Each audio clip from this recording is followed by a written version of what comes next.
Le vice-ministre grec du Travail, Notis Mitarakis, obligé de reculer face à des citoyens en colère lors de sa visite à Chios. Les habitants de cette île du nord de la mer Égée rejettent le nouveau plan du gouvernement et la création d'un nouveau centre d'accueil sur Chios. Et ils ne sont pas les seuls. La saturation des îles du nord de la mer Égée semble avoir atteint un point critique. Chios accueille à ce jour plus de 6000 réfugiés, alors que ses capacités d'accueil n'excèdent pas 1318 lits. La situation est encore pire à Lesbos, avec plus de 21 000 migrants pour 4670 lits.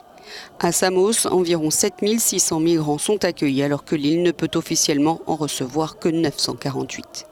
Les insulaires comptent manifester leur ras-le-bol les 22 et 23 janvier prochains. Mercredi prochain, il y aura des manifestations à Mytilène, sur Lesbos, à Vati, sur Samos et à Chios. Les conseillers municipaux se rendront à Athènes et transmettront leurs protestations au ministre, voire au bureau du Premier ministre. Le barreau s'est également engagé à porter plainte pour les incidents et l'indifférence constatée, parce qu'en ce moment, il y a une indifférence totale sur le sort de ces îles. Le maire de Vati, chef-lieu de l'île de Samos, explique le ras-le-bol des habitants et prend en partie l'Europe avec ironie. Des maisons sont pillées. L'Union européenne doit sauvegarder ses intérêts, à moins qu'elle ne se sente très à l'aise dans ses fauteuils et ses salons, et qu'elle nous laisse tout seuls avec le gouvernement grec pour gérer la situation.